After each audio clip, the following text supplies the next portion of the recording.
உள்ளதெனதுள்ள உணர் உள்ளதோ உள்ள பொருள் உள்ளல் அற உள்ளத்தே உள்ளதா உள்ளம் எனும் உள்ள பொருள் உள்ளல் எவன் உள்ளத்தே உள்ளபடி உள்ளதே உள்ளல் உணர்வாயே.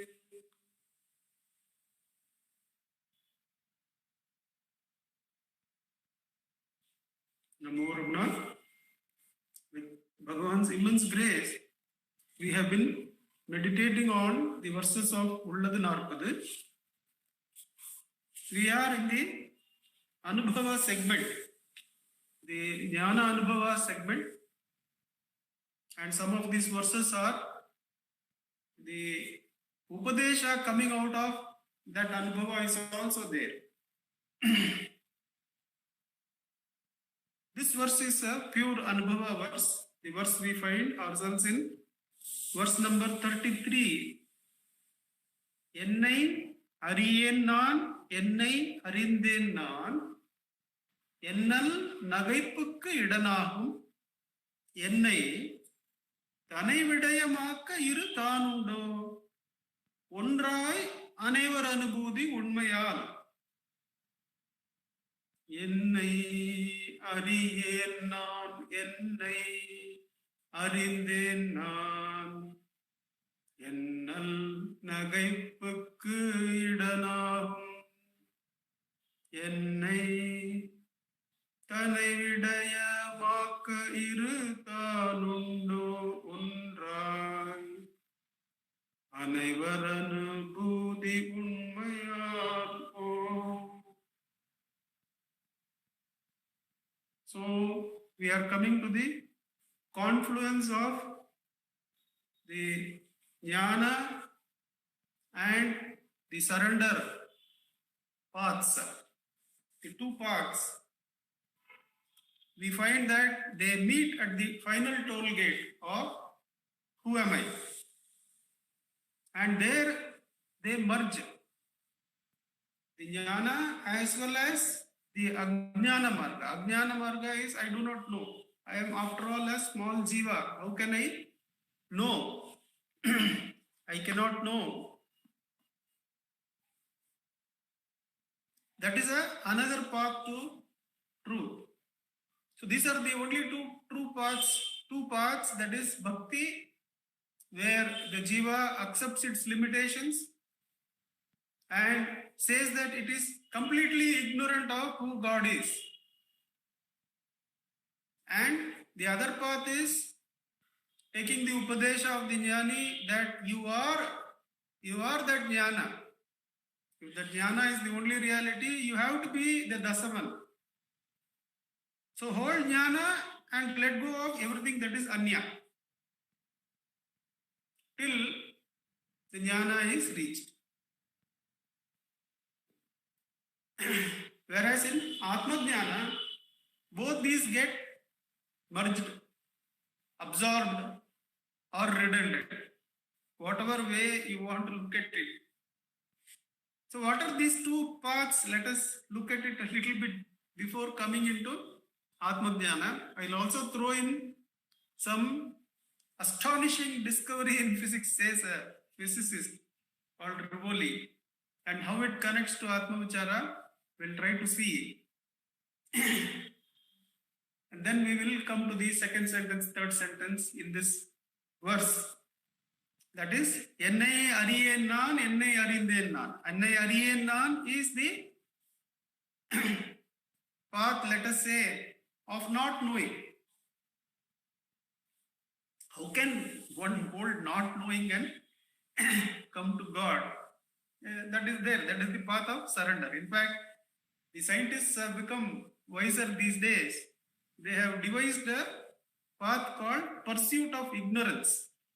That really learning is a pursuit of ignorance. I have actually forwarded that also to the group before. They have become wiser because even in Kant's time, they have realized that each bit of new knowledge that comes in opens up 100 different questions. That means if knowledge is growing by 1 unit, ignorance is growing by 100 times.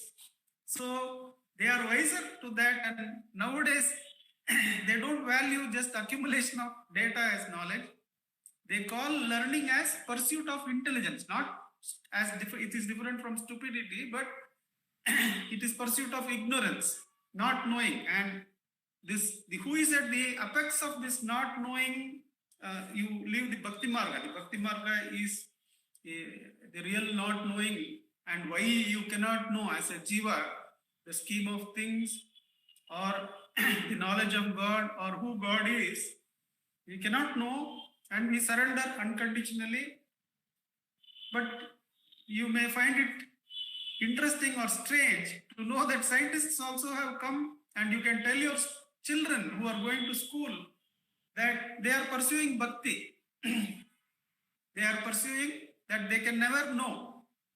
They can never know the truth. And the head, who is at the head of that, it starts with the Socratic statement that nobody knows anything. That I also don't know anything. Nobody knows anything. But the difference between the so-called knowers of politics, dharma, art, happiness, sociology, between those experts and me, referring to himself, if at all it can be said that it makes me a little bit wiser, is that I know clearly that I know nothing. But they feel they know something. Therefore, I stay with this. Whenever I look at, I was just discussing with my mother and attendant, I can say that even though my eyes are revealing that this is you, but I can take the Socratic approach and say that I cannot know who that is in front of me, because everything is God. So the atom and the person in front of me, I should not have the arrogance to think that I can ever come to know who that is. So that is the path of pursuing the I cannot know, the jiva can never know. That is surrender to knowledge, which is not knowable. And it is not stopped there in Socratic level. It has come down, and you will find that it is adopted by many of the scientists. So it is not that they are unaware of the path to truth. There is a video earlier I had sent about 3 scientists, Stephen Hawking, Carl Sagan, and author C. Clarke. Their discussion on God, creativity, laws, moral laws, and all that. There was a video I had sent. The final question they tackle is from where does your creativity come? And all 3 of them, they say we don't know. The moment we want to know, we will become like the centipede which wants to know with which foot it started walking. The moment the centipede wants to know which foot started the walk, it will tumble and fall. So we don't want to know the source of our creativity. So they stick to the Socratic approach. In fact, I had also forwarded a Richard Feynman video where he talks of value of science and comes to same ignorance, that the ignorance opens up the doors. It opens up the doors to the infinite, he says, that we are ignorant and we will be ignorant. So, N-I, Ariyan, we will come to N-I. Why N-I? Just give me a moment. We are still in objective knowledge, but the verse is not about objective knowledge. It is about subjective knowledge. But we are trying to have an overview of the paths. If you take bhakti, it is that what? The surrender to the unknowable. You act in the world as though you know, and then you realize slowly how many things God has arranged for each event to happen. The connections are so infinite that you can never know the cause, you can never know the effect. Therefore, as a jiva, as the seer of that event, you surrender. So that is the path of I do not know. The path of I know is what we had seen last week. That Adaniyan Rammarehularthidavum Tanne Eduvendru Than Therdiradu. Hold the knowledge and let go of the koshas, which is not you. Let go of Annamaya Kosha, Pranamaya Kosha, Manumaya Kosha.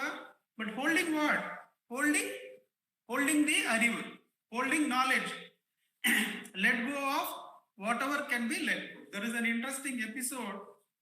One of the Sishyas, disciples of Bhagavan, before he comes to Bhagavan, he has great apprehension about the path of jnana, that it is so difficult to pursue. And he decides that Seshadri Swamigal was the contemporary of Bhagavan and he was there at that time. So this must have happened in the 20s or before that, 1920s or before. And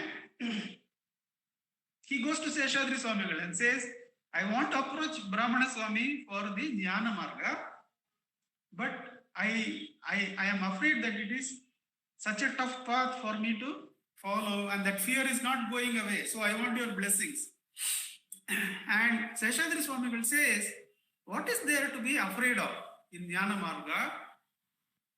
You take the Arivu inside. You have Arivu inside, correct? You take that knowledge inside and keep letting go whatever can be let go. Edalla uda mudiyumo adalla vittundeva. So it is edalla anniyamo. Whatever appears other than knowledge, you let it go. Whatever is an object of perception for knowledge, you let it go. That is not me. It is mine. So edalla uda mudiyumo adalla vittundevanda. Whatever can be let go of, if you let it go, then that which cannot be let go. What cannot be let go? You cannot let go yourself. The Atma cannot be let go. That is Jnana, says Seshadri Swamigal. What is there to be afraid in Jnana Marga? You already have consciousness. With that, let go of whatever you can let go. And that which remains as that which cannot be let go, that is Jnana. And he goes right up to Bhagavan and says, this apprehension was there and I had gone for blessing from Seshadri Swamigal. And he has informed me that this is Jnana. There is nothing to be afraid. And Bhagavan says, can there be a better exposition of the Marga? This is the best way. There are infinite best ways where the Jnanis can express and we find one appreciating the other. It is so beautiful that is the Ariven. That is, I know that this is not me and I free till I find the limitless self. So these are the two paths and the whole of the Jnana Marga, Shravana, Manana, Nididhyasana is with the Guru Upadesha that Tattvatvam Asi, that thou art, you are that limitless consciousness. So let go of your limitations, let go of your conditionings, you will find the Adhara, that which is limitless. Now, these are both the objective paths we have walked. There is something objective to say that I know this or I don't know this. And then either let go consciously or unconsciously. We consciously let go in the Jnana Marga and we unconsciously let go in the Bhakti Marga. Only God knows. We had started this satsang by asking whether I will be going to Tiruvannamalai shortly or to Chennai. No, we know as devotees of Bhagavan that the movement of this entity is at the common interest of all, that it is all moved by that one force. So it is better to surrender as far as where this body will be, either here or in the next place. And that brings us to the study of time, what Rivoli calls us as something astonishing. He says this is the most astonishing finding in science so far. So that is quite a statement. And it is, if we see it from Jnanamarga perspective. So let me go into that briefly to show why self-inquiry is the toll gate, the Jnanamarga and the surrender path have to culminate in. That is the aim of telling this small finding from Rivoli. We have been meditating on that for the last 10 years. If we have been the ones who we have been discussing this particular concept is not new to our group, but they have now come to, without any arrogance, we can say what we found earlier. We had discovered that earlier, but they take time to confirm that. We can make the jumps because there is nobody to ask. It is only an internal journey, but scientists have to have proofs. So let us look at that briefly, if you permit me. This is the concept that what is this now? What is this now? Nigalvu. Nigalvinai patri irappedaru nirpa nigalgal avayum nigalve. Isn't it? That is, what is this nigalvu is what they have found out. This is now confirmed scientific proof. It's not in the theory or a hypothesis level. It is actually proved. So we can go it with that. This is something you can tell your children, that it is scientific, and they can find it in the books, that when we look at the sun now, we are looking at it not as it is in the Nigalvu, not as it is in the present, because the process of seeing is that in the eyeballs, I'm not going to go into the science behind the rods and the cones and the retina and all that. The light, it travels from the sun, and the light falls on the eye, and then I say that I see the sun. That is the process that we have to understand. That's all. For us to understand why self-attention is the culmination of the objective knowledge path and objective ignorance path. So it takes 8 minutes for the sunlight to come from the sun and fall on my eyes.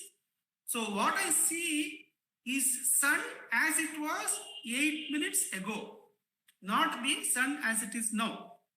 To put it in perspective, if you look at Andromeda galaxy, as it was 1 million years ago only, I can say, or so many million, whatever million light years it took for the light to travel from there and fall on my eyes.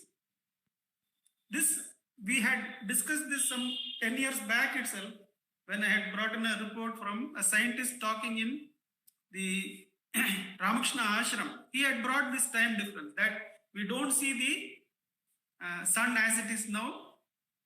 In fact, some of the stars we see are not there. The light takes billions of years from there to come, and the star is dead and gone, but you see as though it is there. So, bringing it down to our present level, when I look at somebody and that person looks at me, that is the now movement we say. We say we are in the Nigalvu. Okay. But if you apply this science, that we are seeing the sun only as it was 8 minutes ago, then what I see of that form is as it was some nanoseconds ago, not as it is in the Nigalvu. Slow down here, that when I see some object, there is light from that to come and fall on my eyes, then only I see it. So what I see as mother, or what she sees as Nandu, is actually what I was a few nanoseconds before, not as I am. So any act of perception, it involves time. It involves time. And the beauty is, Indriyani Paranyahu is a scientific truth, that the senses. Now, let me slow it down and tell that when I look at Amma, I am in the future. The eyesight is in the future. Amma's form is in the past. Amma's form is in the few nanoseconds pass, I cannot do anything about it. It is already created. It is a script written. Whatever I see is a script written. It is dead matter. It is stuff in the past. You can't do anything about it. Whatever you see is in the past. So I see as she was some nanoseconds ago, not in the Niguru. Some nanoseconds ago, what she was, that only I see. Now, I can also understand that when I am turned inward, she is seeing me. She is seeing the same I and the form as a conscious entity. So I become the seen. As the seen, I am 2 nanoseconds in the past and she is 2 nanoseconds in the future to me. Being conscious, she is in the future and I am in the past. So when the eyes go outside, then and I see her, I am in the future compared to her, she is in the past compared to me as the seen entity. And when I understand she is also looking at me, that she is the conscious entity and I am as this form, then I am in the past and she is in the future as the so the consciousness within her and consciousness within me being one and the same, when I understand that, it collapses the sensory world. The sensory world of time, Indriyani Paranyahu. The senses are greater than this creation, the sensory creation, sensory world.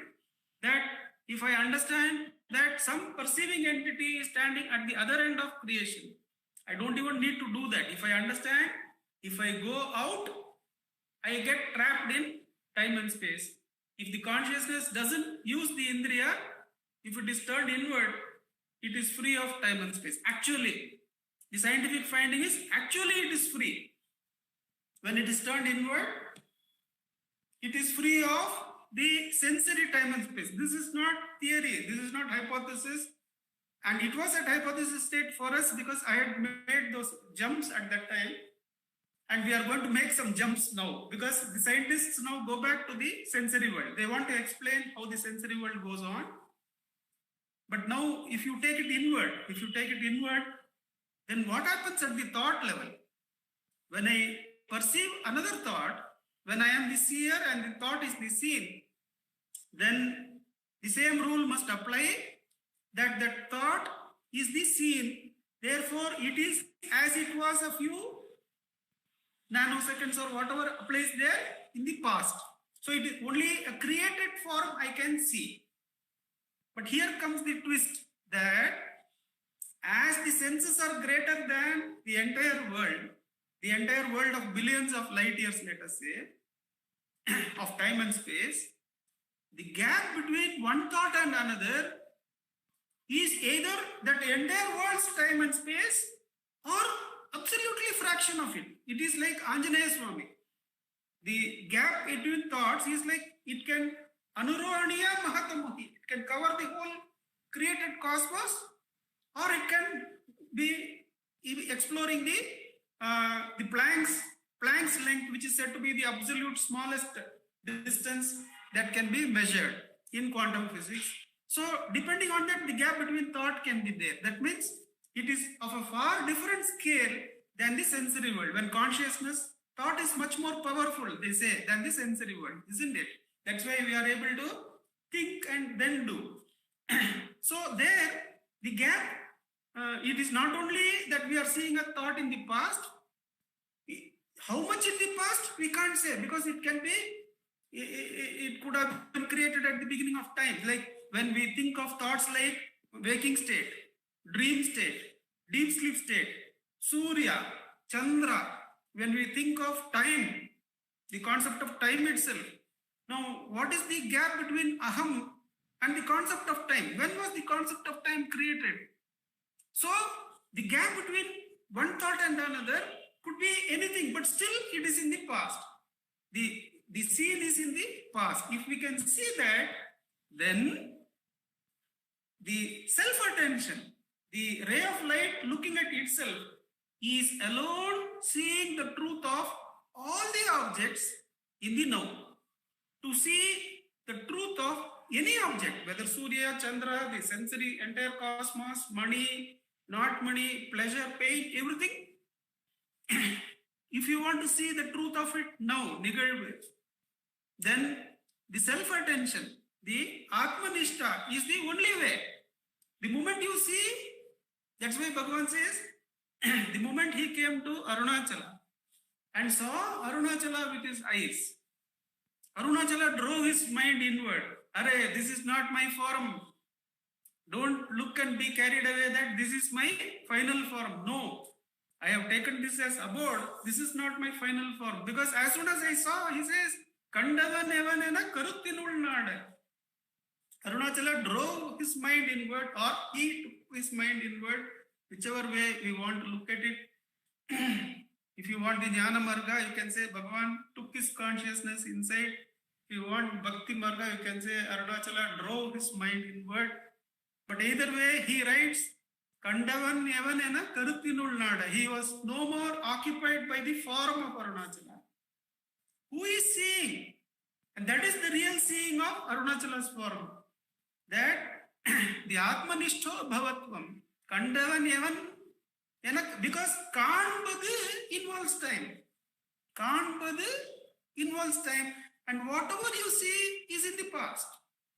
Whatever you see is as it was a few nanoseconds ago. This nanoseconds is just a reference. It can be a different time in the inward space. In the space of consciousness and thought, it can be a different time. Emotions can be different time. Breath observation can be obviously subtler than the sensory world. That's why Bhagavan says, if you observe the breath, many of the thoughts quieten down. And then you can do Atma Vichara. But we come to the point that whether you see a thought, the Jnana Marga, or whether you say, I don't know, and that is also another thought, both involve time and both are in the past. Therefore, if you want to see really the real perception of any object in the now, self-attention is the only way. Who is my mother? Who is my mother sitting there? How to see her real form? Who is seeing? Because what I see in the cot is what she was a few nanoseconds ago, not what she is now. What I see of myself is what this was a few nanoseconds ago, not as it is now. That's why Bhagavan says, Nan in the deham, the moment consciousness identifies with the body, you are trapped in time and space.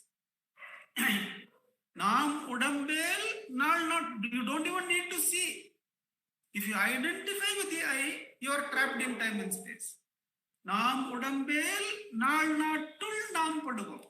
Then where is the question of knowing, not knowing? It is all knowing the past. It is all written script. Written script, you are just, what is there to do with that? Except to free the consciousness. I am not seeing as they are now, to realize that. And the only way to see the reality of the mother on the card or your own eye is to inquire, for whom is this thought? Now that is where the verse begins. That the importance of seeing the self, once we understand, the verse begins there. Ennai ariyennan, ennai arindennan. So it is not merely the knowing oneself or not knowing oneself. It is the whole path of knowledge, whole path of surrender that is transcended now. Very interestingly, scientists are surrendered people. They are Bhakti Margis. They have a lot of reverence for knowledge. And they have, if you look at that video where the top scientists speak, Carl Sagan, Stephen Hawking, they also, we can never know. we can never know the truth. They identify with the Jiva Bhava, that the Jiva can never know what is really anything. In fact, when one of the talks, Chomsky says that Galileo sets out to have a mechanical model for the whole creation. He ends up by saying that not even an atom I can make a model of. That not, because everything is Brahman. No, when everything is Brahman, how can you say this is this? And there are many scientific experiments where they say whether what you see is a particle or a wave, we cannot decide. You cannot actually put a pin on and say this is this. So they are actually surrendered people, those who have really following that path of skepticism. They surrender to not knowing. But then that both the paths, they have to come to reality of what they have studied as objects, what they continue to study as objects. If they want to know what they are in the present moment, the only way is to put the attention on oneself. There, the entire period of time, it goes away.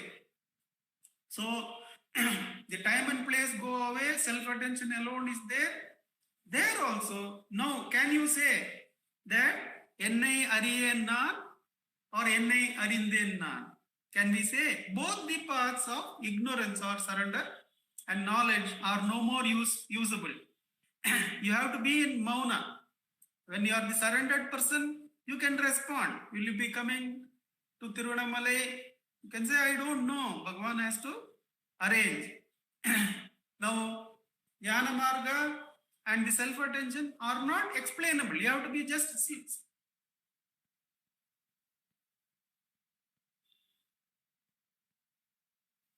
where is time and place? That entire sensory area, if I don't send the consciousness through these eyes, that entire sensory area of time and place collapses. So where is going and coming? All I have to do is withdraw the consciousness inside. Then I have gone to all the places. I have been in all the times in that place, because the time and space it collapses. And this is a scientific finding they have, but they don't come to this side of consciousness. They take it into how this creates a time bubble. This creates a, like between me and mother, it creates a 2 nanosecond time bubble in which we have the now. The whole world is covered in a 1/10 second bubble. That is, in 1/10 of a second, the light can cross the entire world. That is the now we are all assuming. So there is a 1/10 second gap from light to travel from here to there. So what we are seeing as the world is a little bit in the past, but for comfort, we approximate it as a now movement and go ahead with our Jiva life, the Jivatva, which continues with that perception. That limited perception is enough for that.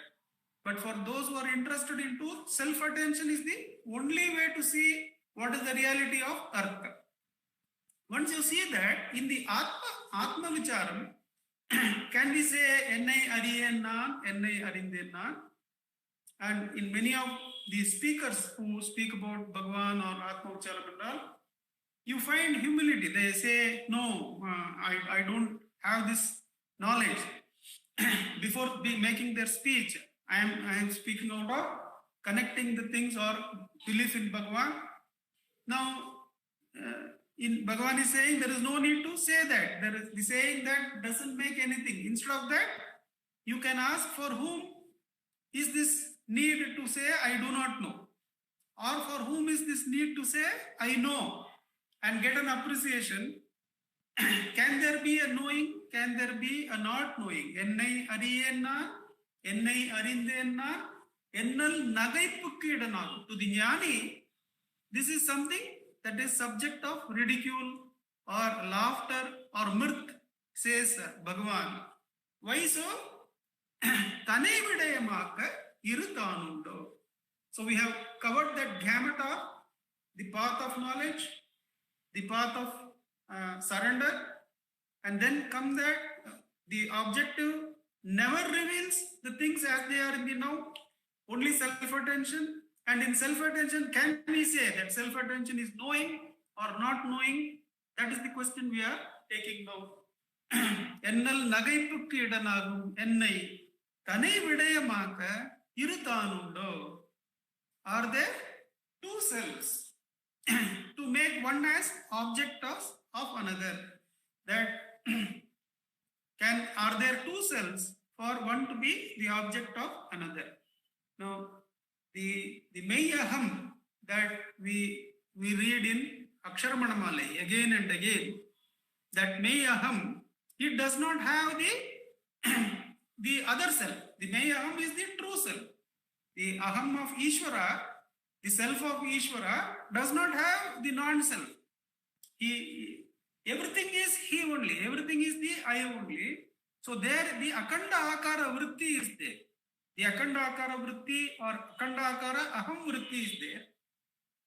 there the Triputi collapses. The Triputi of seer, seeing, seen, knower, knowing, known, which we saw involves time.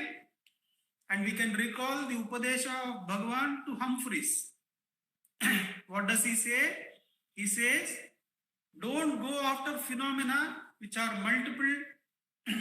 Don't go after even the act of seeing the phenomena, which will have some degree of variation, some degree of time in it. The act of seeing will have, but only be focused on that which sees, only that which is responsible for all this. In fact, that which is all this, it is that one which is all this, which is appearing as many. So,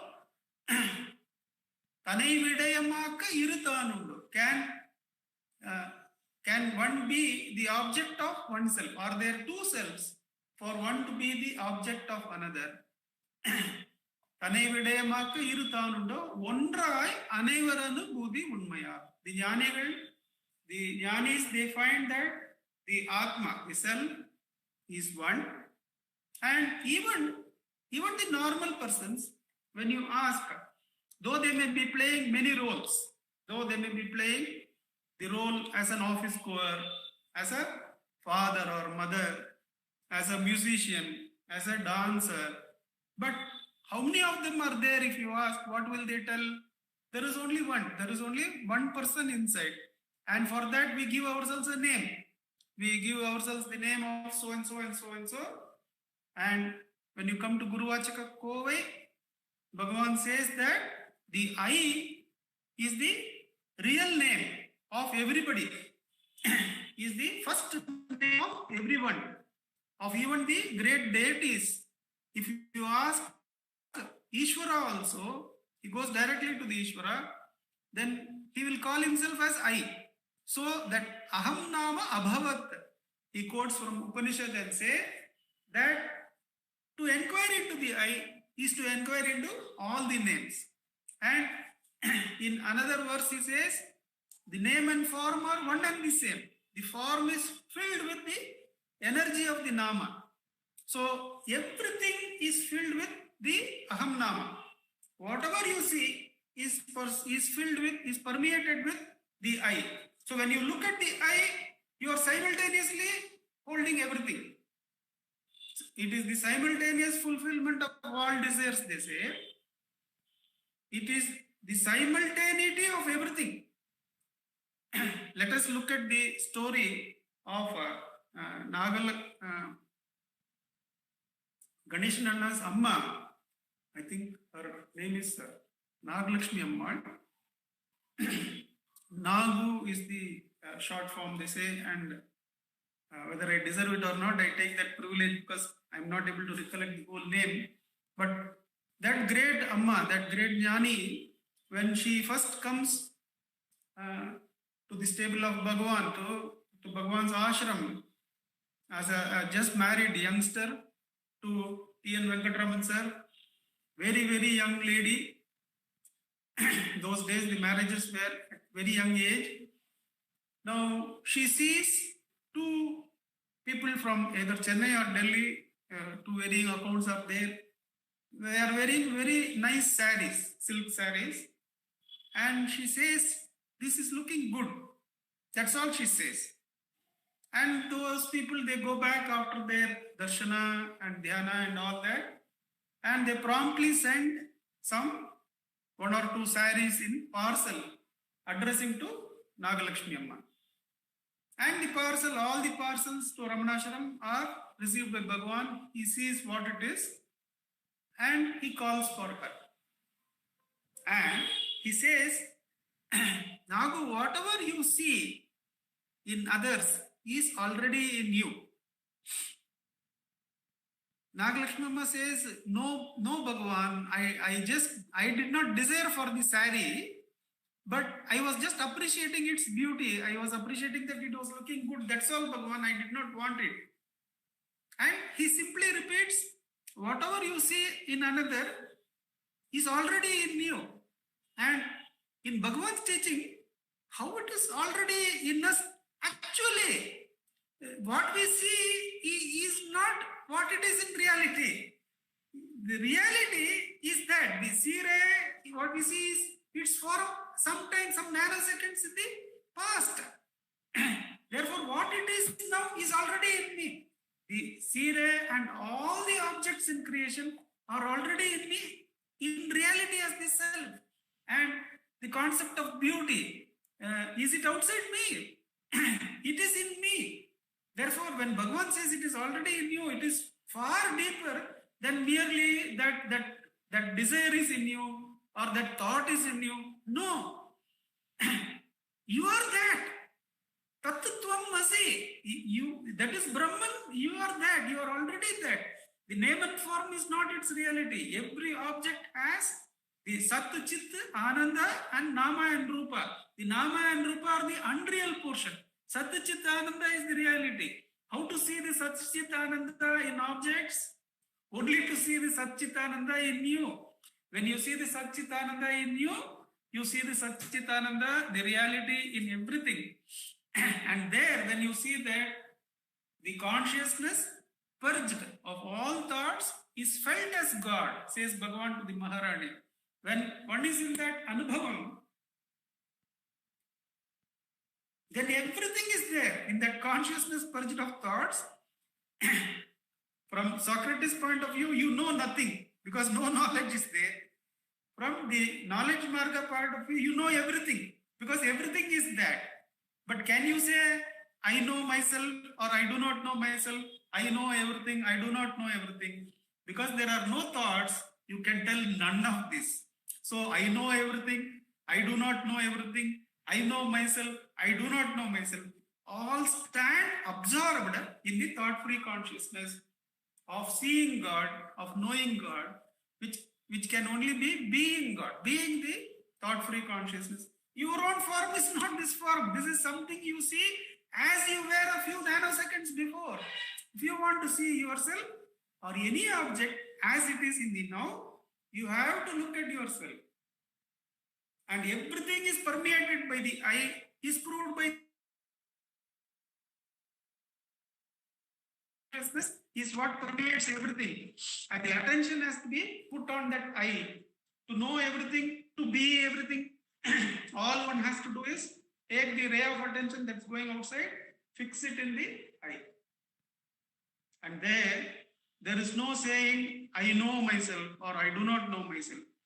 Ennai ariyen naan, ennai arindhen naan, ennal nagaippu kidanagum, ennai thanai vidayamaka, to make the self as an object.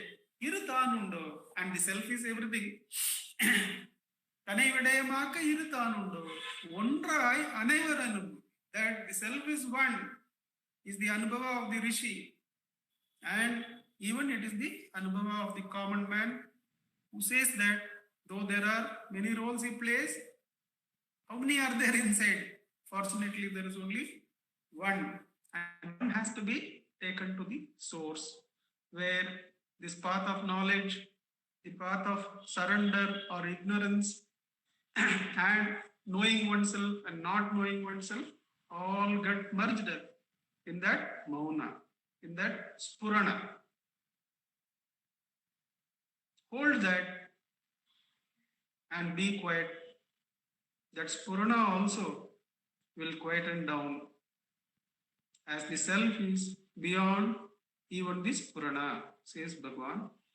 Let us sit in practice of self-attention, which is seeing everything as they are in the now.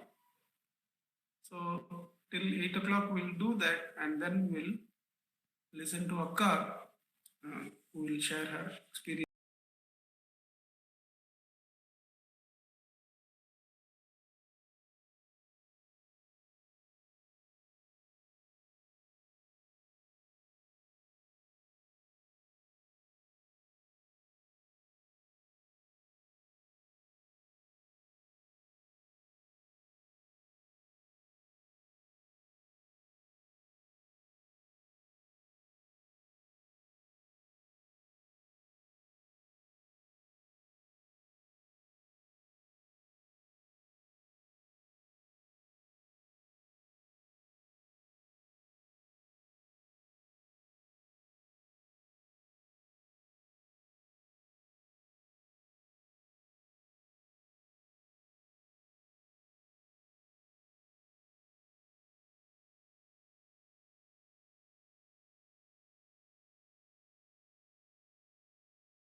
Namo Ramana. Namo Ramana Ka. Namo Ramana. Prostrations to Ramana, shining as the self in all beings.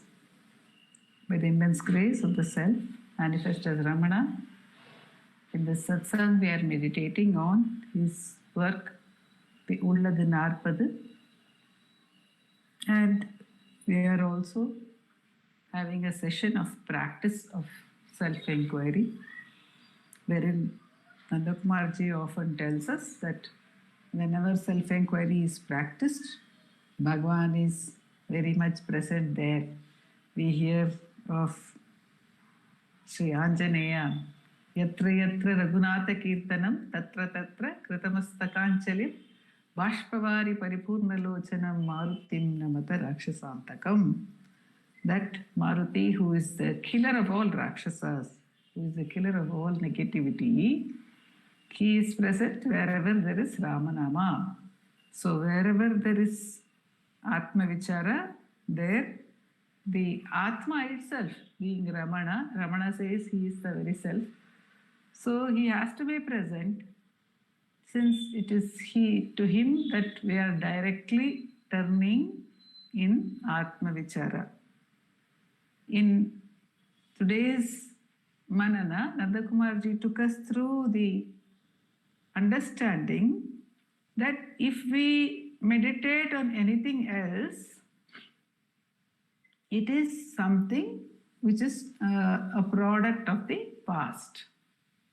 So in that sense, it is always something which is unknown, and it is something which is dead and gone. At least a few seconds ago it is gone, and we are meditating on it now. So thought is past.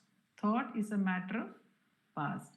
So if we have to meditate on Bhagavan, who is the Atman, the self which is ever present, which is the only present, we have to drop the unknown area, which is thought.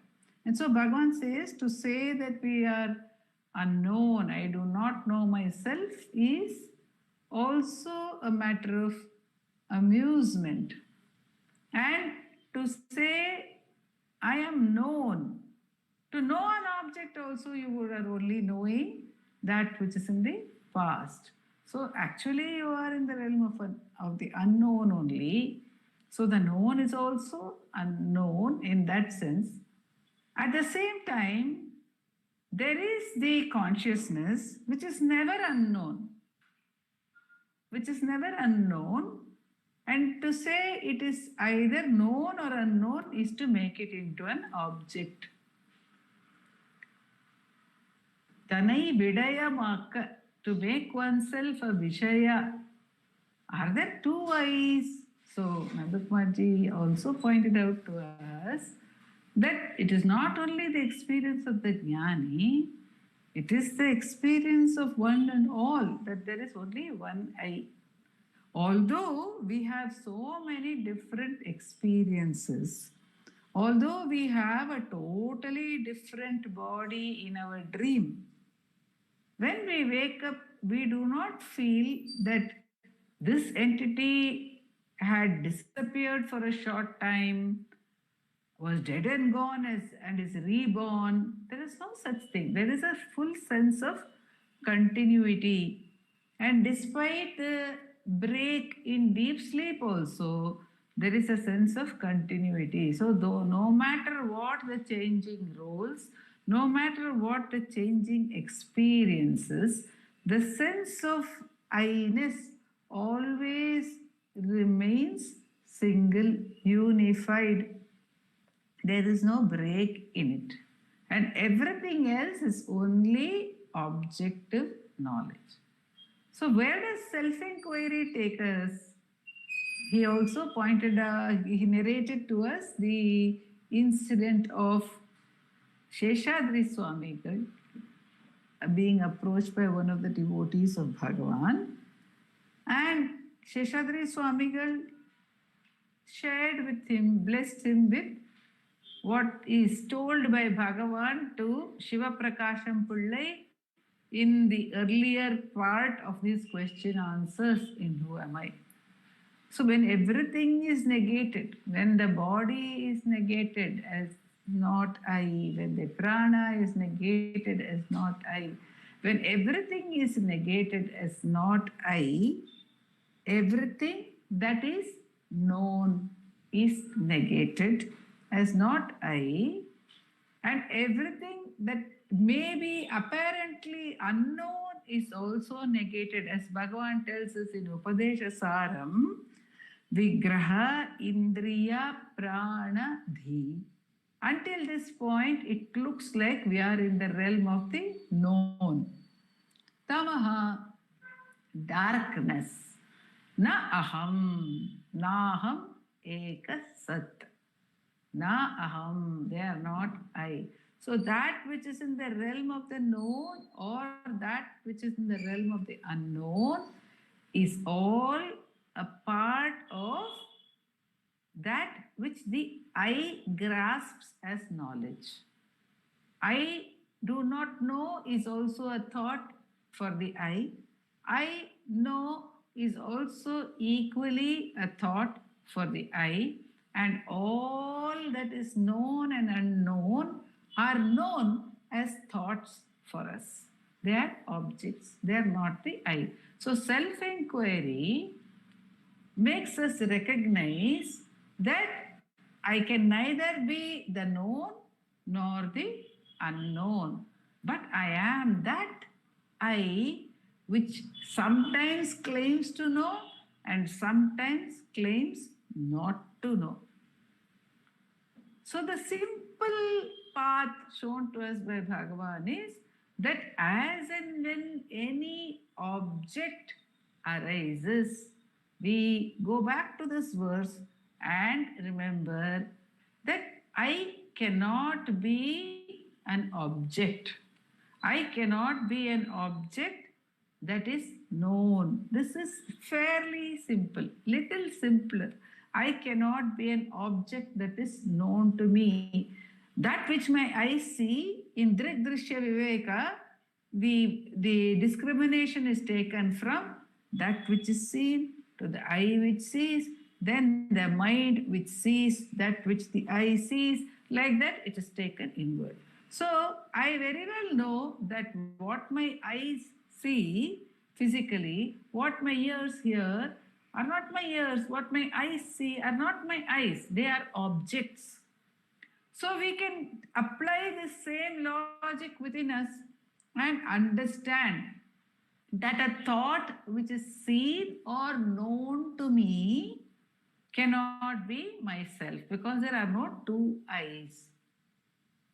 To know something and say I know, that there cannot be two eyes. There is no subject and object, Bhagavan is telling us over here. So that cannot be the I. We can understand. The unknown is an area which some of us may encounter in the path of self-inquiry. We get into an area where we feel it is blank, it is unknown, nothing is known. So it is seen as a stumbling block actually. We may get worried, but also the unknown areas are there which sometimes come up. The vasanas are there which sometimes spring up as a part of self-inquiry. You see, they are all thrown out. Nandakumarji has told us that also earlier, that the areas of the mind which are unknown to us, which we cannot reach or tap, normally we can only drop the known. The known we can drop in our inquiry. What happens to that?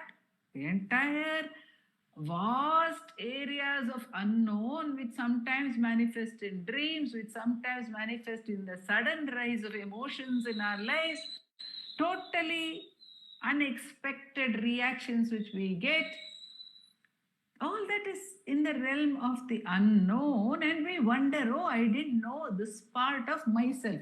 But that cannot be me, because it is again an object, and that gets thrown out, however, through self-inquiry it may rise.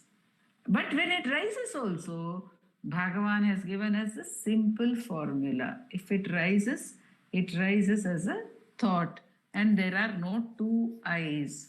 That which rises as known, as unknown, from the unknown into the known, from the known it disappears into the unknown. All these are thoughts. All experiences are thoughts. And thought is division between subject and object. The experienced part is the object. The experiencer is the subject. This we say only from the perspective of duality. But when the questioning starts, when one starts asking, who am I? Does an experiencer remain? Can an experiencer remain? Can a thinker remain? If there is no thought, can a thinker remain? Because a thinker is an entity only in relation to thought. So when one begins to question, that anaivar anubhuti, that great anubhuti of the wise ones, reveals itself to us as the fruit of self-inquiry. That's why Bhagavan says in Ramana Gita, there can be no higher fruit to be attained than the fruit of self-inquiry. Asti netodhikam phalam. There is no greater fruit to be attained. There is no greater fruit because it is not the object. The objective knowledge, however great it is, in whatever realm it is. And today we learnt also how beautifully the scientists are ready to give up their hold on knowledge. But that itself becomes a new hold. I am ready to remain in ignorance. I am ready to be tentative. That becomes a new hold. That will become one area of knowledge. I know myself as one who will remain tentative. So again, I am making myself an object. So only self-inquiry takes us to the root of such subtle identities as well. Subtle identifications also keep rising, and those identifications are also rooted out through self-inquiry. And one is taken, as I said, by that great immense grace. Every rising, the question comes, can there be a known and an unknown aspect of me? Can there be a known and an unknown aspect of me? Is there this division in me? So what is it that is making this division? Who am I? When we question, the division disappears, says Bhagavan. There cannot be a division in the I. One has to realize that.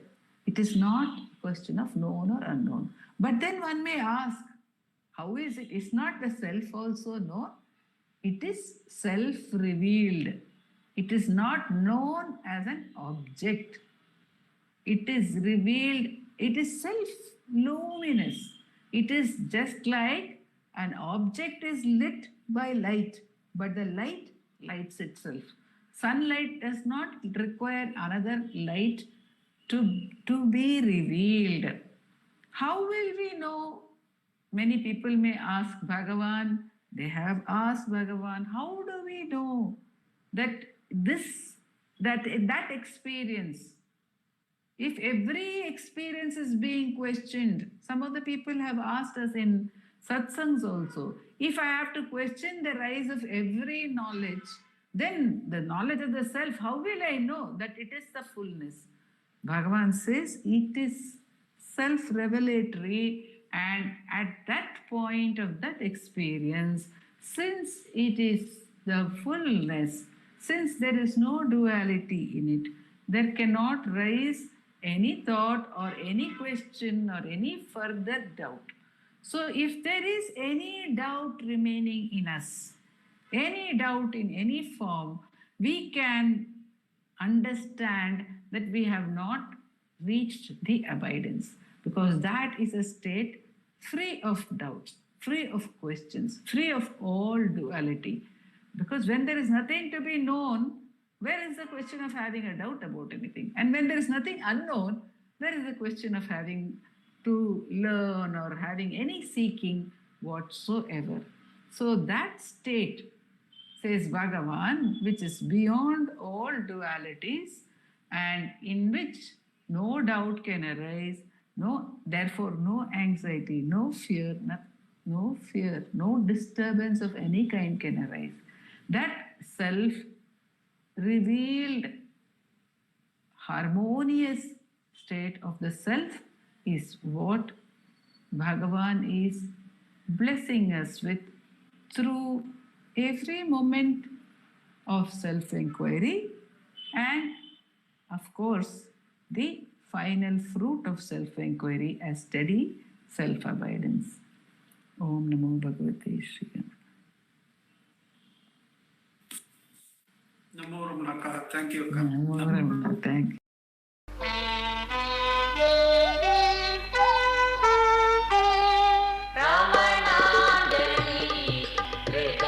Ramananjali, Ramananjali, Ramananjali.